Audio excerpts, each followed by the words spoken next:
Welcome to the 2-Month Review, the weekly podcast brought to you by Open Letter and 3%, in which we take one giant book and break it down and talk about it every week for about an hour.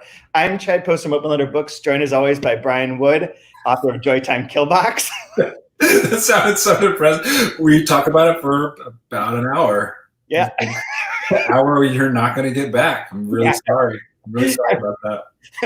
I'm sorry you had to put up with our whatever this is for an hour. I was hoping we could truncate this to, like a Peloton fun ride. What is that, like 20 minutes? I have no idea when you put your Peloton in your dedicated room in your house that has hardwood flooring and floor-to-ceiling windows, that place that we all have, where it's our oasis of just bike riding. It's an empty room with a $5,000 bicycle, stationary bike.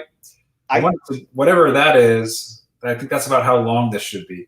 That's absolutely true. I got lost there, so I went with an hour, but we'll make it much shorter. That Peloton thing, though, mine I like where we have like all the big windows that overlook like the pretty girl in the building next to us who has the same setup and looks at me, and we ride against each other every morning.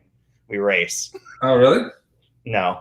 But that's one of the commercials. It's like people racing across from each other in like these gigantic loft apartments. Well, when the time comes, we can segue into looking at people through the window, exercising. That is in one of our sections. That is in there. That is in there. So yeah. So this season, if you haven't been following along, this season we're doing JR by William Gaddis, which was reprinted not too long ago by New York Review of Books.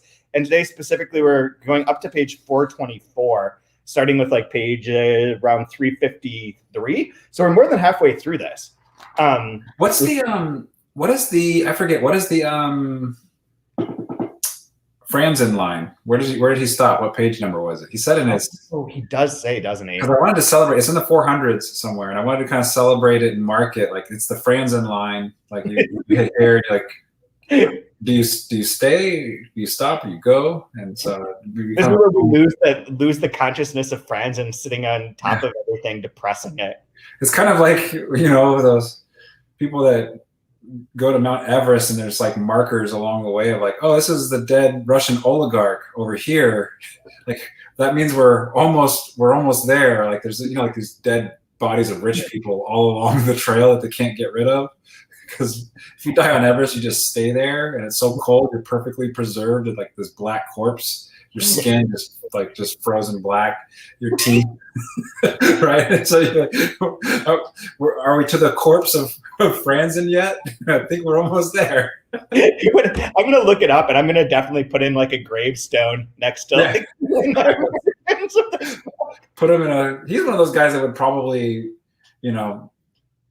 pay $100,000 or have somebody pay him $100,000 to write about his experience of summiting Everest on the back of a Sherpa. Yeah.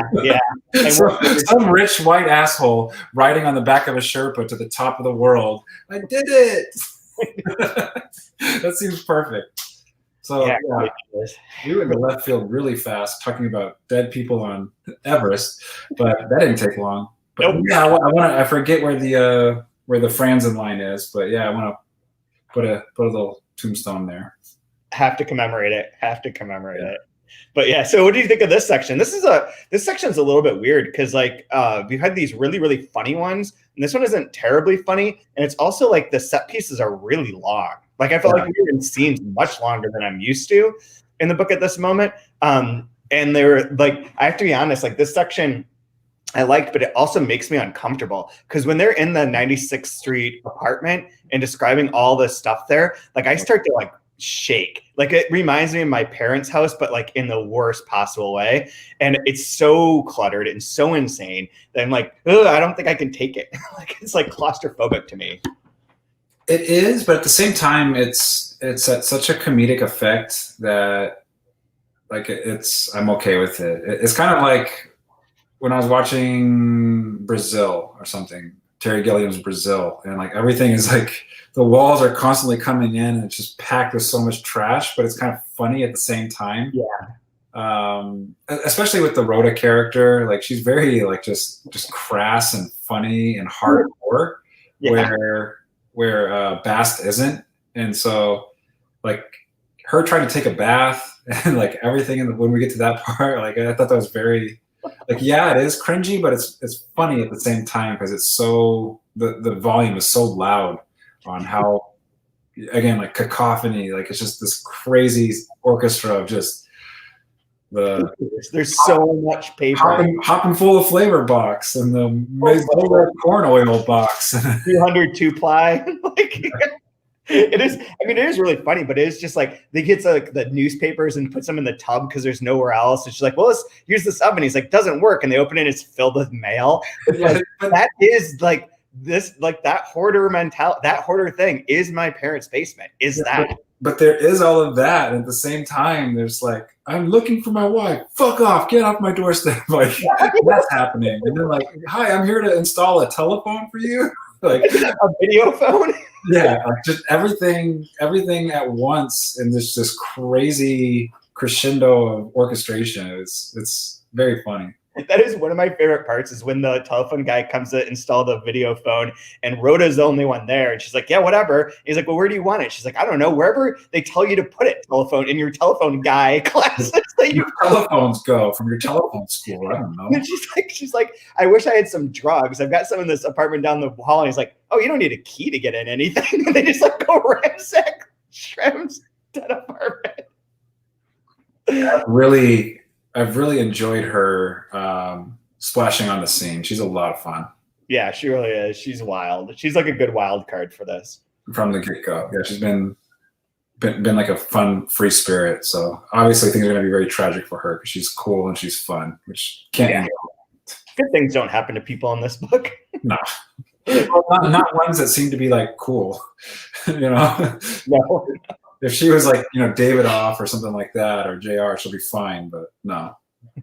Yeah, JR maybe. So JR starts off this section. Yeah, it was great. Really long conversation about or multiple conversations about what's going on with all of his business stuff. And I don't know if there's a lot of funny bits of him because he's got the holy and oh boy, and like he's got that stuff stuffed in the handkerchief stuffed in there. But one of the things of Home Alone, Lost in New York, the really bad one that has Donald Trump in it, where using a stupid Talkboy camcorder, he's able to book a suite at the Plaza Hotel in Manhattan because why not? Right? And it's the same way where like, I'll just put this rag over the receiver of the phone and like, hello, buy low, sell high, all the share. Like, yeah, it's a bad connection. Sorry. Yeah, we have a lot of trouble with this. That works. Or just the candy store too, where is it Veronica or Victoria, whoever like the secretary is, answering the phone in the payphone in the candy store. There's a reference in here too, which is great. But yeah, so I think that he's getting conned, JR, to a degree. Because he talks about his debentures and the Series B, Series C things, and it comes up here twice, but he describes literally a Ponzi scheme that these people, he's like, yeah, like here on the first page on 353, he's like, what do you mean the whole thing? Holy, what? No, wait a second. When when the interest was due on this here Series B, put out the Series C and use that money to pay off the ... That's like the Bernie Madoff scheme. Like you're getting like good returns on this because I got new money. I'm going to pay the old money and just keep moving that along. And I think there's one other point in time where it like references that being like a crazy Ponzi scheme. So his investments are becoming a little bit suspect, although I can't really follow at all. Like I know that they own the Eagle Mills. They sold the baseball stadium. People are really upset about the football field. Isn't this the perfect setting for postmodern literature? Yeah. Right? Where just meaning is out the window, things broken and fractured into so many pieces that you can't make any sense of it outside of the fact that it just works. Don't worry about why it works or how it works or what the machinery is. It is confusion. It doesn't matter. Let's just like all of this noise, all of this kind of just cracking and cracking and cracking and cracking happening within the financial, and like to me it just seems perfectly like a perfect setting for a postmodern masterpiece. Like it. Yeah, and I mean, most of that shit, like, none of us really know. Like, and I don't know that anyone in the book even really knows. Like what would Gaddis have done with the '08 financial crisis? Oh my God. You know what I mean? Like I remember like trying to figure out to make sense of it, and like the people that are supposed to make sense of it can't make sense of it. Yeah. Other than like, I didn't think people would be greedy. Wow, that's where we went wrong. Like, Yeah. Yeah. The human condition of greed, we thought maybe it wouldn't happen, but whoa. I mean, if you can explain like short selling to me and like betting against yourself, like that would be a start. I don't get that. But yeah, that telephone scene, that long conversation, like that long one side of the conversation we get from JR in the phone, I thought was just fantastic. I couldn't make sense of all of it. I just really just smiled reading about all the moves that he's doing. Just tell the teacher I'm sick. I'm working here. Like the whole scene of it is so good. I really love just like picking out like random bits of it because it is the one-sidedness of it, which is really fun. Yeah. And yeah, I was just like, no, well, I mean, I'm sorry these hometown Eagles lost this year game, but when the when the Weekly Messenger says it's because they lost their home field, see, I think that's just an attempt to embarrass you, Mr. Hopper, since the bank's taking it over in this here leaseback deal. I was like, what? The cemetery belongs to what? The ancient and loyal order of what? Honest? Of which you're the grand what? Honest? Sure, no, but I mean, what would we do with a cemetery? And they've also, I know that they have bought the brewery, but the brewery is also problematic because it's tied to like the XL lithograph that makes matchbooks. Like everyone's businesses are like essentially failing, right? Like nobody's business is doing well. Well, they don't make any sense.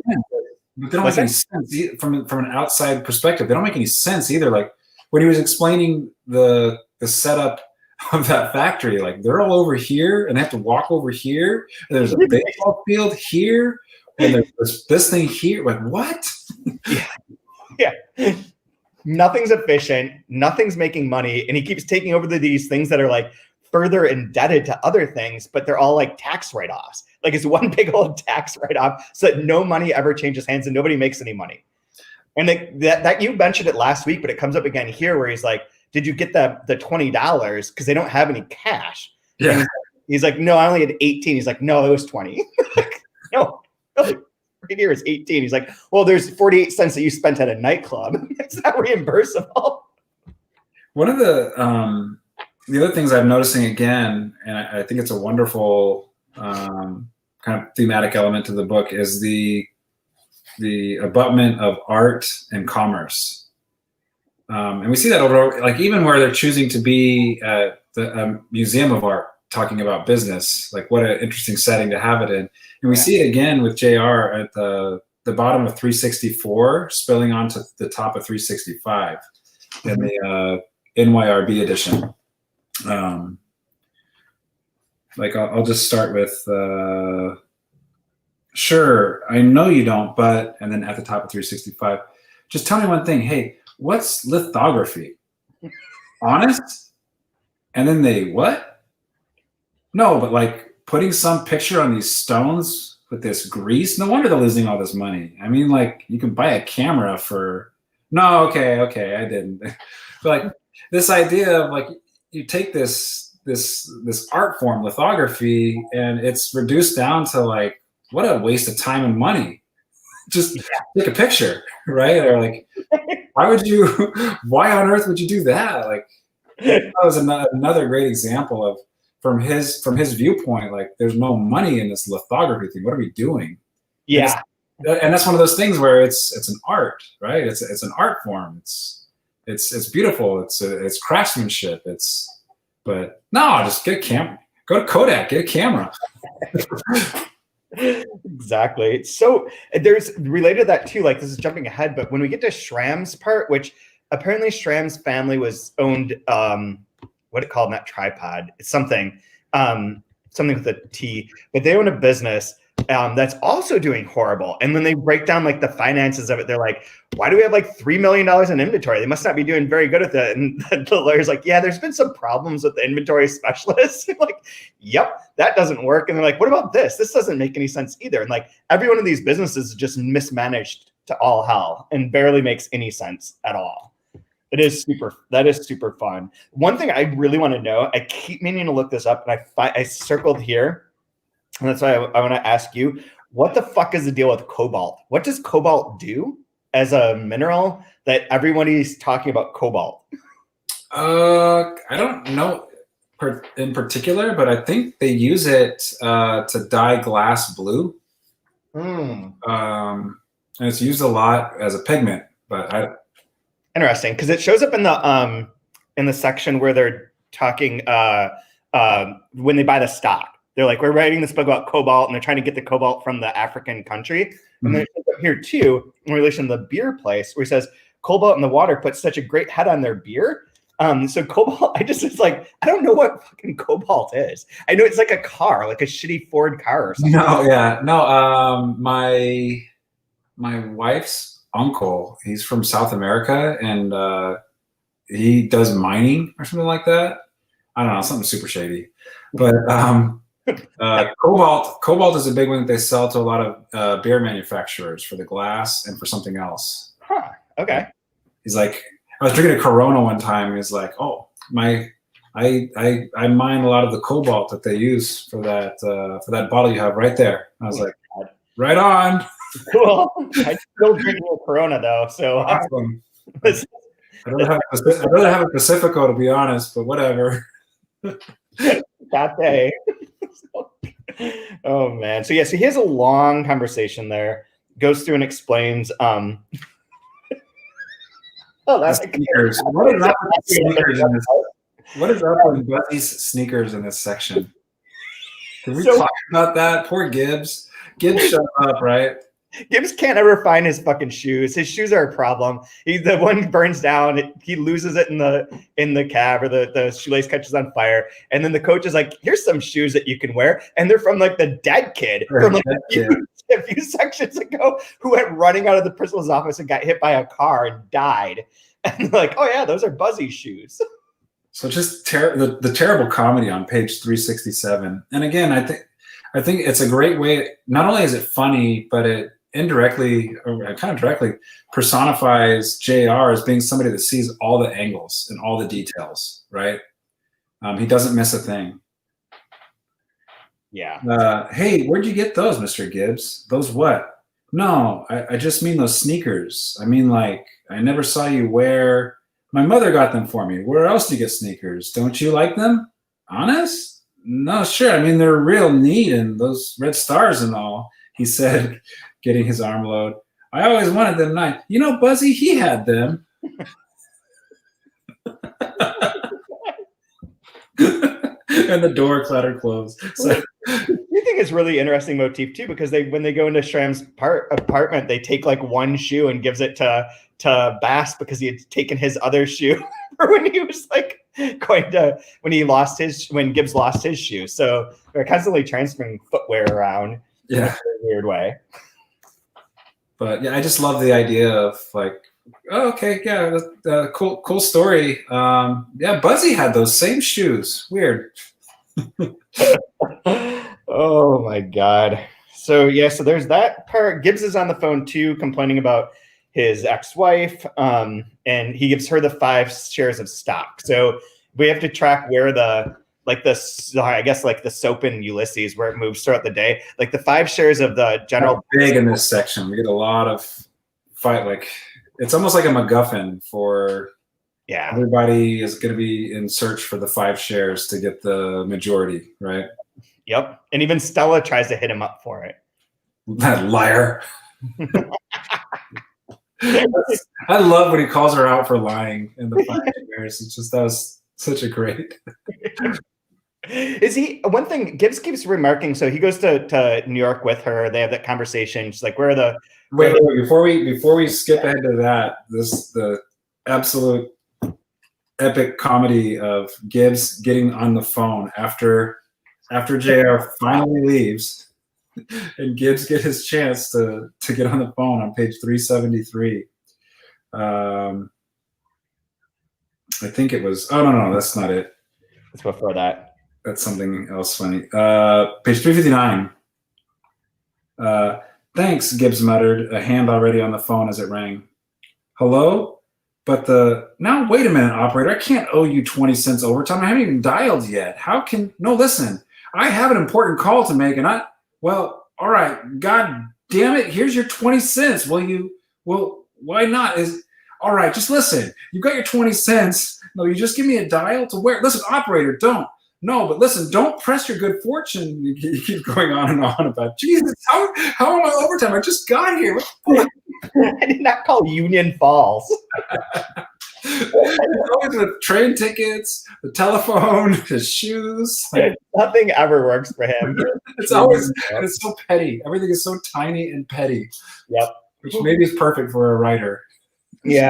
It's again another Curb Your Enthusiasm. Yes. 20 cents. And that whole thing is funny too, because he's like, hey, do you have change for $1? And JR was like, yeah, here's quarters and some dimes. He's like, where's the dollar? He's like, oh yeah, I don't really have that dollar with me. Like, well, I'll get you back later. Since Bernie Sanders is like the consummate meme, how wonderful would it be if he could voice Gibbs in the audio version? That would be fantastic. I'm so over that Bernie Sanders meme. It took about 7 minutes. Yeah. Okay, guys, slow down. This is like Brave New World come to life. As Twitter is like, just look at the shiny meme. Look at the shiny meme. I'm gonna put Joe Biden. I'm gonna put Bernie Sanders in all sorts of weird places. Don't pay attention to anything that's happening. I know, that's how they get you. That's why I have not jumped ship off of QAnon like a lot of people have. I'm still on board. I'm still part of it because they're coming, and this is still shadow government. This isn't real yet. I think I'm waiting. What I found on Parler, Trump is just pretending that Biden's president, and he's really doing everything right now. That was the letter. The letter. Yeah. The letter's like, you are now mine. I control it. No, I do think his words were generous. It was a generous letter. And so probably what the generosity was is, I'll let you pretend to be president while I'm actually operating it from a pizza shop in Mar-a-Lago pizza shop. Yeah. It has a link to Italy because Italy's controlling the satellites to the voting machine. It makes sense. I'm with you. Totally makes sense. I mean, I'm totally with you. I really am a super fan of the Twitter account on Parler, like bad Parler takes. I've wanted to see bad Parler takes for a long time now, but I didn't really want to enter into that world. And this is just like the best part of it. The one that's talking about how you need to circumcise your kids to keep the borders tight is really maybe the greatest thing I've read in a while. You know what? It's funny when you mentioned that, because I had separately shown you that one guy's sign that had something to do with forced circumcision. Like, how is this, like, usually like your sign's going to say like $15 minimum wage, or like, keep your laws off my body. Not like circumcision is causing weak borders. Like, oh, okay. That's where we're at. Okay. Got it. We've way jumped past logic now. Yeah. But yeah, this bonkers section is wonderful. It really is. Super. You were saying that it didn't seem as funny, but now that I'm thinking about it and you read them out loud, like, just this book is just continually just funny, and it's up for like it's sustained. It's really impressive. The pattern, the like back and forth is wild. I mean, I think it's funny. It's just like the sections where Gibbs in particular, which we're kind of getting up to. So Gibbs drives off with Stella. Stella's like, hey, yo, what's up with those 5 shares? Because if we have these 5 shares and it gets split up, then we'd be in control. And he's like, no. I think he says, I had them in a shirt drawer, and shirt drawer. Right? Yeah. I had them in a shirt drawer, and then I opened the shirt drawer, and they're gone, which is believable with like the door that doesn't lock, people coming in and out all the time. The door's on one hinge. I could just imagine that door being like lifted up and like yanked back, like crappy like doors in apartments that don't shut in like rooms. Like that's their door to this place where they're stealing electricity because they owe $1,200 in electricity. It was like I have a funny story. I'll do that in just a second. But I had like a kind of this pipe dream of hoping that somehow, some way, JR got a hold of the five shares. Oh yeah, yeah. The type of leverage or what he would do with it, and just how evil he would be with it would be so grand. Yes, yes. Even though that company seems to be doing all right still. Mm-hmm. Of companies that seem to be all over the place. Yeah, it's right here. She's like, I haven't got the goddamn 5 shares. But I said it was in a short drawer. I took it out of a short drawer, and right now I don't know who the hell has it. Can you just pull up over here and let me out? And she's like, you're being ridiculous. He's like, no, you just need somebody to lie to. That's why I'm here. I'll bet you haven't really been late since the day I met you again on that main train platform. Like, there's like contentious things there. So, which is also like interesting because Gibbs and Bass don't know about the other's relationship with Stella exactly. Mm-hmm. They know that they exist, but not really. Like, Bass did not know that Gibbs knew Stella at all. I don't think. Now that you're talking and reading that section out loud, it strikes me how different Gibbs and Bast are as artists. Mm-hmm. Especially when you think about later when we get Bast's interaction with Rhoda and how kind of like nervous and timid, and there's almost like an innocence to Bast, whereas Gibbs is kind of toxic and like chewed up and spit out and like not as like he's a little bit like in that section he's nasty, like just flat out nasty. But yeah, there's something like really kind of rough and gruff with Gibbs that you don't necessarily have with Bast yet. Yeah, it's almost like Bast hasn't become fully jaded yet. Because Gibbs like did work in this other job, made like advancements with like piano rolls, got those 5 shares and left, and then became like a school teacher, is divorced. Yeah, he's like, there's that bit where he's like, yeah, if my wife gets some money, she'll buy a swimming pool and claim that it's for educational purposes. Like, he's like really broken about everything, like continually drunk. I also get the sense that he's probably like a decade older than Bast. Yeah. Or if not even more. Yeah, he just strikes me as like really kind of surly and like shattered too at the same time, right? I mean, yeah. He's like, he doesn't even have shoes. He doesn't even have. He's wearing a dead kid's shoes. I mean, come on. He never has any money to do anything. Can I get $1? They have the one cup in their apartment that they just keep drinking booze out of continually. Just super fun. So yeah, so then he goes to the apartment.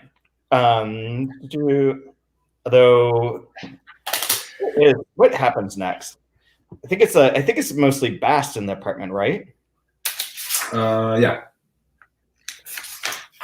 Yeah, or no. Sorry, there's another scene in which Norman is talking to one of the lawyers, and the lawyer is like, "Yeah, I can't figure this shit out. I think those people on Long Island are crazy." Like Cohen. Yeah, the Cohen, and he's like the 2 old ladies are nuts. Like, they keep talking about their brother as if like he's receiving an award overseas, but it might also be 1911 in their mind. I have no idea what's going on. I can't get this kid to do anything. They're all out of control. Yeah, and he also brings up the 5 shares in that conversation as well. Yes. Yeah. And somewhere in here, Stella talks. Oh, it's when Stella gets to her apartment and has her lover over that they talk about Norman having the pictures of his secretary, the naked pictures of his secretary. Uh-huh. So that comes back as well. And the secretary is now no longer in his office. She's working elsewhere and the thing, but that's like neither necessarily here nor there. But then they are in the apartment, and Bast and Rhoda have like a long interaction. And like going through the mail, going through like his description of his music. She's like, yeah, I mean, you must have a lot of good weed to be able to do this. And he's like, no. And she's like, oh, I've got some in that apartment. That's where they have to go sneak in there and get her stash, her stuff from Schramm's apartment in the video phone. But yeah, so he's written his music He's writing multiple pieces of music. The one for the performance, which they end up fucking up because the accordion guy will only play oompa oompa and won't play hit what he's supposed to, or like look at the music. And then he's trying to write the one still for that film, the nature film. And there's like slides all over the place. Yeah, and an opera, right? Yeah, and I think the opera, the libretto in that is his own thing, I believe. I think that's his. I might be wrong about this, but I get the sense that that's the creation. That's what he wants to do. Yeah, that's what he wants to pursue, but he can't because of this trivial side hustle stuff that he has to do that's getting in the way of.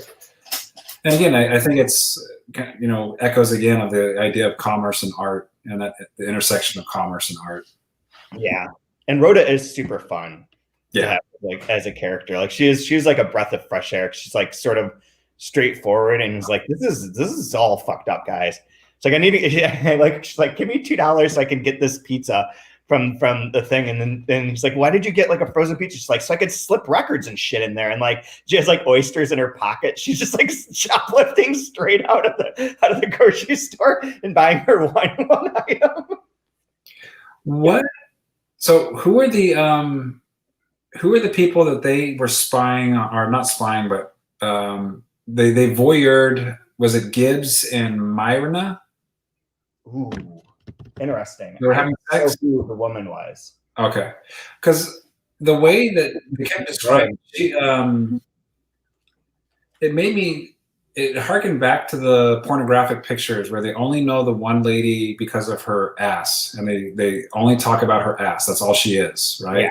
They've objectified her as that, and Rhoda does that when she's like, wow, look at that lady's ass. Yeah. And like, and Bass is kind of like, okay. Yeah. Yes, ma'am. Like, if you say so. And she's like, if I had an ass like that, yeah, I could be a model, but my tits are too big. And like, it's just like all over the place. Yeah, no, and it's just, I mean, it's obviously like it's subverting the reader's expectation, especially in the 70s, of what the male gaze would be versus a woman's gaze. And it's flipped in that one where she's objectifying. But yeah, obviously another funny scene where we see how uncomfortable Bast is with somebody as free as Rhoda is. Yeah, I'm curious if in the annotations if it says what they are or who that is. I'll see if I can find it. No, I just thought because of the scene before with them being at the player piano factory place, right? Yeah.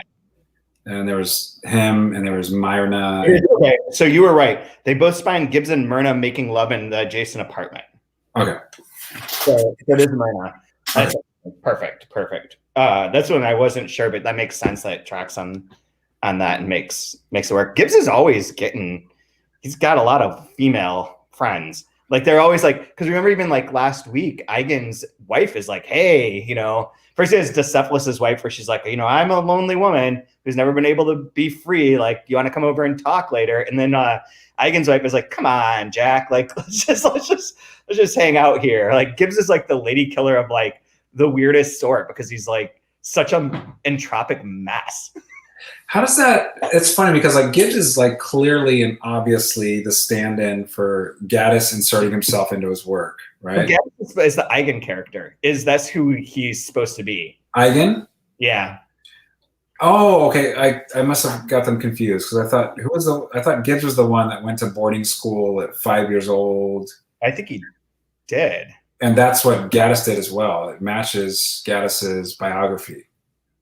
Right. But maybe I'm confusing that. But Eigen is the Gaddis persona because he writes he's the writing for the company, and which Gaddis did. And then he said that the character took off and got away from him, and it's not really him, you know. But that was the initial intent, was that Tom Eigen would be Gaddis's stand-in, especially in relation to making fun of the corporate writing. Okay. And that whole part of it. But yeah, Gibbs does have, I think Gibbs was he was the boarding school character. Yeah, and there's the sadness to him of like, I loved it when he's trying to read the book to Bast And it's like, I don't want to hear, and I don't want to read what you're working on. I just don't care. And it's so important. It's so important to the writer. And the person's like, all right, well, just, what is it? I love it because Gibbs is like, what's hard about that? What's difficult? What's difficult here? And he's reading, he's like, look, I don't understand. And knowing that he's working on something difficult and purposefully difficult, it just seemed very like it was Gaddis saying, like, this is me, this is what I'm working on, this is what I, kind of making fun of himself. Yeah. So he does all of that, but then he makes it where he's like just crushing it at the same time. It's like, oh, come on. Eigen, just to footnote this, so one of the plot points from this is that Eigen's wife has left him now. That when he was in Germany, he came home and she's gone and taken their son. Okay. With her. So that gets like dropped in, like it's like a subtle bit in the conversation with the lawyer, with Schramm's family lawyer. He's like, I'm not really the family lawyer. But that whole section was interesting too. I mean, I guess you can just sort of jump around with it a bit. So we have Bast and Rhoda hang out. She takes a bath. There's no towels anywhere. He's like, well, all we have is this shirt. And she's like, I'll be dirtier if I use that shirt. Like, crazy people. And like nothing works. The water faucet breaks in the bathtub after the one that's in the kitchen that can't shut off either. So there's just water flowing throughout this house, which leads to a great line from Gibbs where he's like, this man, he's the greatest tenant that we have. Like, he's controlling the entropy. Like, have the entropy over here, he moves it over here to the tub, balancing out that entropy all throughout this apartment. Like, and you just envision all these boxes of shit that's just like teetering, like just about to fall. Nobody knows what any of it is. The Greenspan is a made up name, right? Like, it's just like that's like a fake person that they invented. It's a name for business, I think. Hyman Greenspan, and it's his apartment, because he's the one who owes the money to the electric company. Yeah. But there's no Hyman Greenspan that's ever showing up. But like the Schramm thing is interesting. So they have that, and then they're going to like try and break down Schramm's like accounts because they're the executors of his will, and or of his like estate. And they're like in his apartment. They're like, well, none of the shit's worth anything. There's like a shoe here, and they're like, no, that's not really what we're talking about. He's like, look, there's 3 unopened shirts. They're like rummaging through his like clothing and whatnot. But apparently, he does have money and has given money in trust to the 2 kids, to Gibbs's daughter and to Eigen's son. But neither one of them can access it because they're not of age. So they have to get people to be in charge of the trust because of how he set it up. And they keep being like, well, once you go to court and are like the legal representative, and he's like, it's my son. Like, of course, I'm like, what do you mean I need to get like certified as his representative? And like, it's just the way that the law works. It's just what happens. And so you get the like tantalizing bit of like, maybe there is money there. Like, this is the first person who's had like wealth, it seems, or potentially has wealth that can be passed along. And it's for like the kids' education or whatnot. And they're kind of winning the lottery in that sense. And yet like through the taxes and through the law stuff, it's all getting fucked up again. Like, it's just mired into like, it seems like that's not going to happen. Like, it just stops. Everything just kind of like grinds to a halt the second that there seems to be something good. And every time JR is like, oh, now we've got this tax write-off and this property and all these like things, it always leads to something else that's like wrong. It always like grinds itself down really fast and doesn't ever quite make them any money. I think it's fun too. It's like life. Yeah.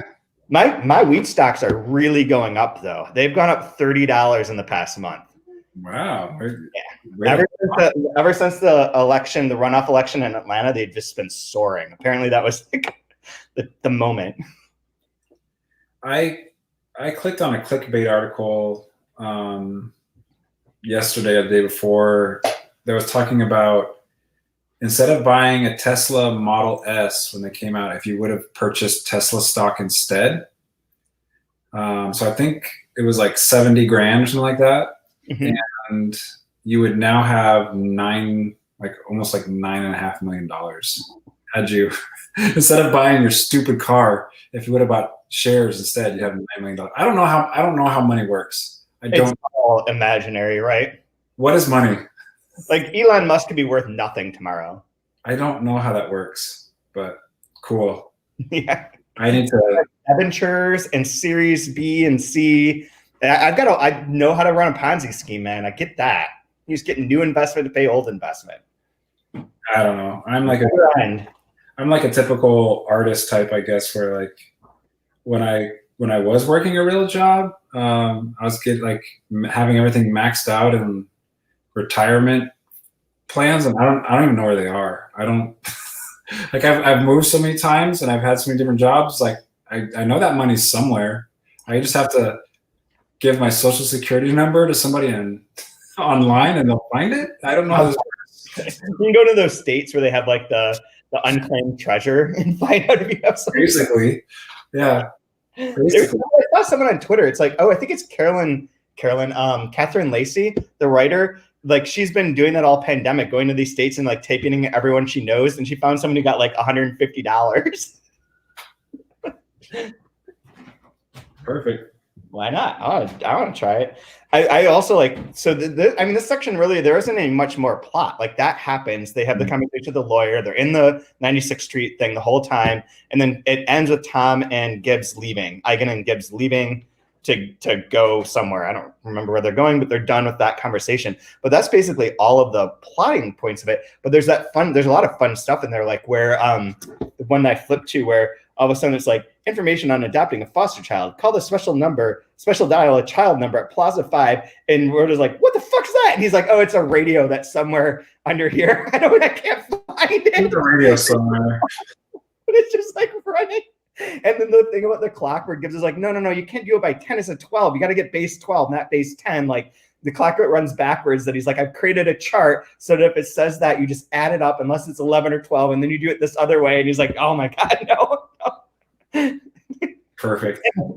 The electricity went out for 4 hours, so the clock is way off already. Nobody knows what time it is. So crazy. That apartment is so chaotic to me. Yeah. So chaotic. Yeah, that apartment is like the definition of postmodernism. Yeah, he doesn't ever use the piano because he can't get all the shit off of it to be able to use the piano to write his compositions. He just writes them. But it also goes with the Beethoven comment of never compose in a room with a piano. Yeah. Feels weird. Use it. Yeah, you'll be too tempted to play it or try it or whatever. But yeah, exactly. No, like the big takeaways for me on this one was the the 5 shares, right? That's mentioned in 3 different scenes, I think. Yeah. From 3 different people. So it's like this, like that was really important. And I don't know why, but I keep honing in on this like wet, gross manila envelope. Oh, yeah. It's been mentioned a few times, right? Yeah. Like I want to know what is in it? What is the importance of that? What the hell? Why do we keep getting this gross, damp, moist, if you will, manila envelope? What the hell is that? Yeah. I don't know. But those are like my 2 big takeaways from this section. Yeah. I think mine are that nobody's business works. Yeah. Business is just like completely a fraud of like one right off to another. I mean, right down to the fact that like JR's plan for Eagle Mills is to sell everything to the bank and then lease it back so they have operating capital to continue losing money for an indefinite amount of time. And he uses their like employee pension to buy the other company to get a tax write-off so they wouldn't have to worry about paying taxes on anything, but they don't have their pensions. It's like Kodak. Like every one of these businesses feels like it's Kodak. Yeah. It does not quite work. Nothing quite makes sense. Anytime you start to get ahead, you're just going to screw it all up. And I think that's fantastic. Like, and it is weird though that the one other thing that stands out is that Gibbs seems to understand business. Gibbs is maybe really smart, but he's just drunk all the time, like wicked drunk. Mm-hmm. But like he's the one who's like, when they're talking to the lawyer about Schramm's business, he's like, what about like do this? Like, what about this and this and this? And you can change it. He's like, that's a really interesting approach to it. Like maybe that would make sense. Like Gibbs has a knack for something there, and he should be, in theory, he should be JR's partner and not back, because Correct. He actually would be able to, and he interacts with him in that way. Mm-hmm. And he would need the money. He would need like the scheme of it. But like Bast is like roped in there not knowing anything and constantly being like, I'm not really your business associate. Like, I'm not your business partner. I'm not really doing this. That's what makes him, that's what makes Bast the perfect partner for JR. Like a foil. Yeah. But he's complicit without knowing anything. Right. And that's the promise of America. 100% these people should all go to jail for their scheming. Yeah. No, exactly. Like, I am convinced that JR is the promise of America, and he is fulfilling it to the fullest. Yes. And he's so disgusting and gross and entertaining. Yep. Yeah. Yep, absolutely. Super fun. And I hope Rhoda keeps coming. Like what happens when an artist is living in that world and is surrounded by that world, what it does to them. Yeah. Right? Yep. Just chewed up, spit out, crushed. And I feel like Bast is idealistic in a way and frustrated, but he's on his way between JR and Gibbs. He's on his way to Gibbs territory. Yeah, yeah, absolutely. From the machinations of JR, like pushing him in, pushing it. It's a really neat triangle if you think about those three characters. You can another layer to that is that if JR knew of Bast's uncle / father's death and like the whole box, the general box share thing, that's a moment where Bast who was like, remember, he's only gotten like, he got paid like $11 or something. They fucked up his check when he had to leave the school and they just gave it to him wrong, and he doesn't have any money, but his like aunts have that house on Long Island and his uncle just died and like they're separating out that estate. And if he claimed that was his father, like that would interfere with everything and get him some sort of money. But instead he's just like, I'll just live in this like 96th Street apartment that's just a complete disaster, and like scrounging for like $18 from his like former student who is running like a million scams and shipping things endlessly. Like all the books, he's like, I can't read these. He's like, don't worry, I signed you up for a speed reading class. Like, what was the degree? Alabama College? Yeah, the Alabama Business College? Or? Why would I want to go to the Alabama College of Business? Oh, that's super funny too, is that they finally get, they get a electric envelope opener, and they just manage to like tear apart every envelope into 2 pieces and not open it correctly. Do you have one for the IRS? I've got half the IRS here. I've got half this. Do you have a top for it? It is so funny. Yeah. It's so interesting because like as ridiculous and chaotic as this book is, it's completely cinematic. Mm-hmm. I can perfectly picture these scenes taking place on a screen or on a stage. Yeah, it works wonderfully, like dramatically. It works so wonderfully, but at the same time, I know you're not a big fan of cinematic realism. Like it perfectly punches a hole in like the conventions of cinematic realism. Yeah, but yeah, I find it so it's in this wonderful sweet spot. I wonder if this is the stout talking, so I'm going to just say this anyways. But the cinematic realism, the part of like cinematic realism that I dislike among like the neo-realist writers, American writers in particular, is that it's all set up to be manipulative. Like it's all very manipulative. Sure. And like the scenes are set up to have that like sort of look, the interactions that happen is all very manipulated to be like a Lifetime movie, but not, but that sort of thing. Whereas this is like more of that kind of Balzac Zola realism where it's like just dirty and all the like, it's like rather than like the Platonic ideal, it's the Aristotelian, like all the detritus and like all the things are there. Like it is realistic because it's everything. Yeah. But it's not like, it doesn't feel like it's overly crafted into like making you like a part that I as a writer am playing with and affecting your like responses. Instead it's just like flat on the page. Like it's all right there. And I like that so much better. Like it doesn't feel, I don't like feeling manipulated by books or movies, in particular movies. I feel like movies are very manipulative. And it drives me a little crazy, which, so Noah Baumbach's going to adapt White Noise, and okay. Sure. Yeah, that came out this week. Like what a weird, because like I know David Cronenberg did Cosmopolis. Oh, really?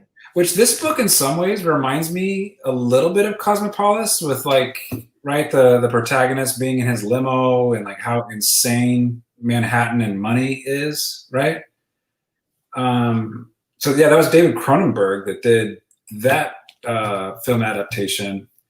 But yeah, like, for lack of a better term, mumblecore seems like a weird way of approaching white noise, but I don't know. Who knows?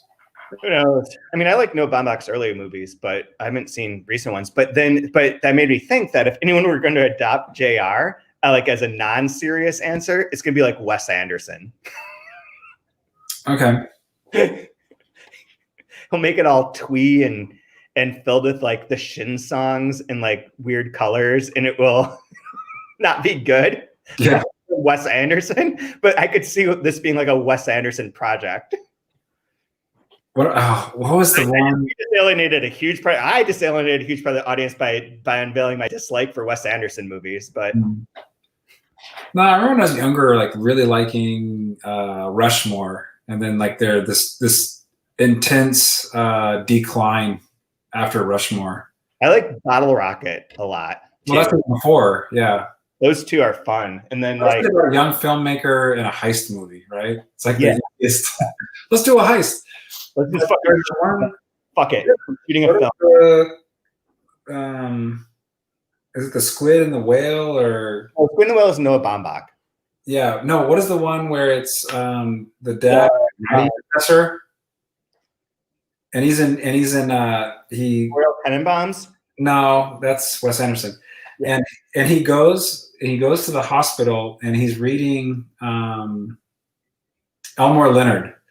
And he goes, "What are you reading, Dad?" And he's like, "Oh, nothing serious. It's just Elmore Leonard, but he is the fillet of the genre."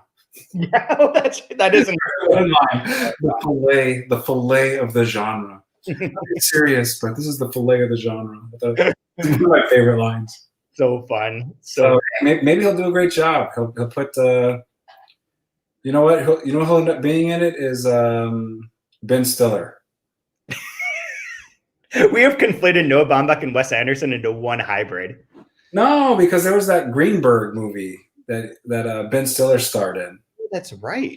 Because Ben Stiller is also a Wes Anderson go-to. Yeah. But I could see Ben Stiller being in it. That Greenberg movie is great, especially for the Galaxy 500 song section in it. I love that. I think that movie. I really like that movie though. But see, I'm tracking with you. I'm with you. Yeah. I'll be interested to see what happens with White Noise. I do think that JR would be a good like long-running HBO series, like a multi-season HBO series. Yeah, I don't know where your beats are though for like cliffhangers or for like getting people to keep watching it.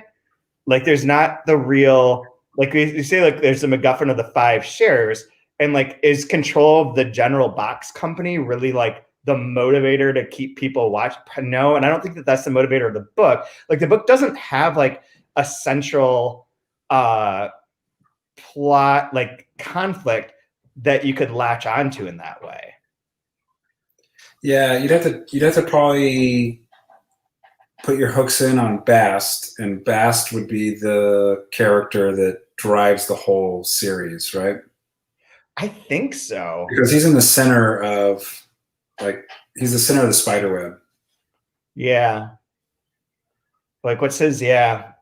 But I think you could rearrange it and make it work somehow. It sounds like an Emily Temple article for LitHub about here are the 10 actors who should be in the JR adaptation. So, by Wes Anderson for HBO. Yeah. It'd be funny. I wonder if like the Gaddis estate has like a no movie clause in everything. Well, I heard Quibi was going to do it, but that didn't work out. Remember when that was a thing? That was about as newsworthy as Kobe Bryant's death. Yeah. I hope that's the ending. That should be, when you edit it, that should be the end of the podcast right there, that episode. I heard Kobe was going to do it, but that didn't work out. Outro music. I cut it there, totally. Do you have a favorite line from this week? I did. Let me see where I underlined. I had a bunch, but I have a bunch of weird underlying ones. Oh yeah, here's mine. This is the one that I referenced, but this is where I marked it too. Goddamn clever. If he asked me, he couldn't shut off the sink, so he turned on the tub to distribute all this goddamn entropy a little better. Hand me that bottle, will you, Bast? so hand me that bottle, will you, Bast? Mine is on page 375. So when we switch over to the office with Cohen speaking, talking about those 5 shares. Little bourbon here to clear our heads before we dive in. It's like, oh yeah, I was thinking this idea of like sober January, where that came from. Whose dumb idea was that? I'm not part of that. Yeah, I'll take a little bourbon here to clear our heads before we dive in. Yep. That was mine.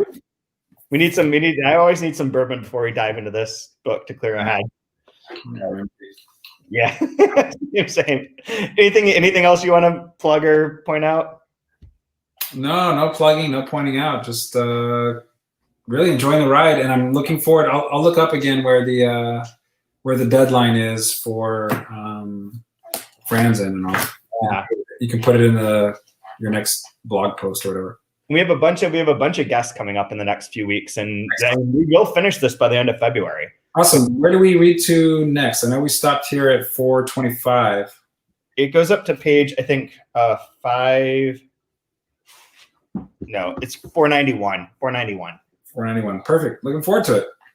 Yeah, is there like a written part in this? Wait a second. That's right after. Yeah, there we go. That'll be fun. Little changes. Okay, so next week we'll go over that. We'll have a special guest. We will have more banter. This book is great. I mean, I really like it. I really like reading it each week. It's super fun. And I'm glad that it's fun to not remember it super clearly, only like the general outlines and see what's going to happen. Yeah. This all can't work at all.